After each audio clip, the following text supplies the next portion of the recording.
So I don't know about you, but I've heard me countless times say to myself, "Oh, I had this idea before, and this person took it and turned it into a business that now is really successful, and that person's making a lot of money.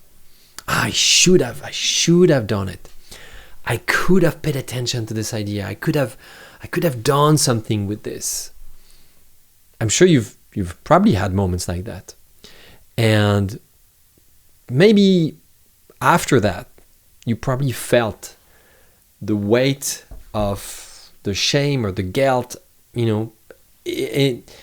Any way you want to call this, it's a weird and not very pleasant feeling, like we should have paid attention to this idea.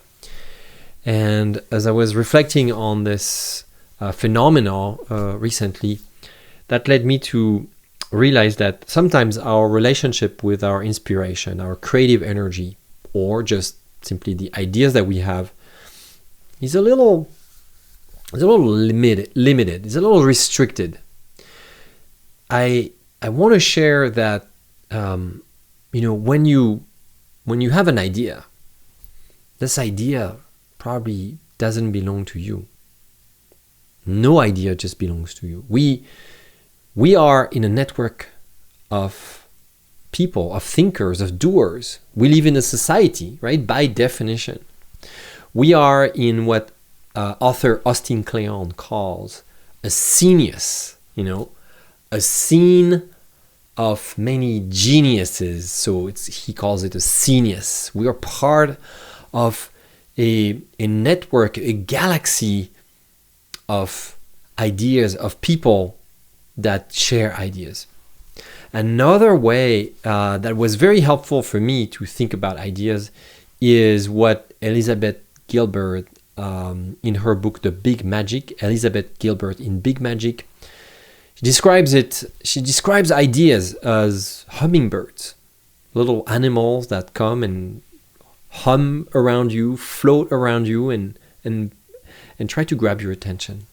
And it is up to you to decide if you have the attention span, the resources, the motivation, the interest to pay attention and do something with those ideas, right? And if you don't pay attention to those ideas, maybe it's because it's meant to be. Maybe it's because those ideas are meant to go somewhere else. So if you wish you had invented something big, famous, impactful, life-saving, life-changing, maybe you are just here to pass the idea to someone else, maybe without even noticing it. But just the fact that you had this idea, it crossed your mind, and then shortly after that, it just disappeared, makes you just part of the energetic genius around us. And that's okay.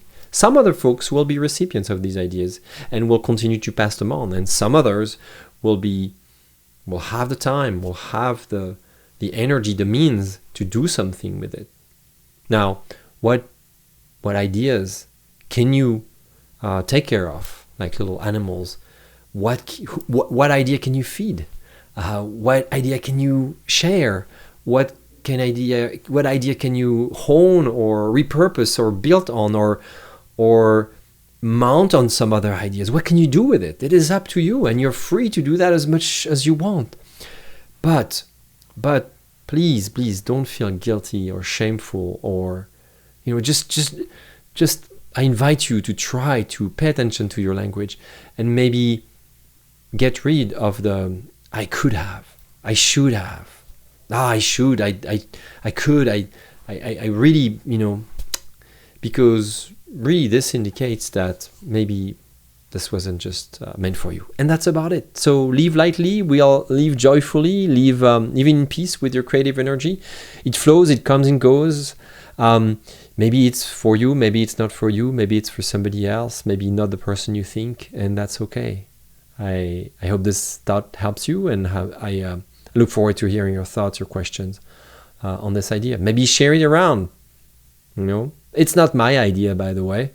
I heard it from somebody else. I just told you I heard it from two writers, Austin Kleon and Elizabeth Gilbert. But I happen to be visited by this idea.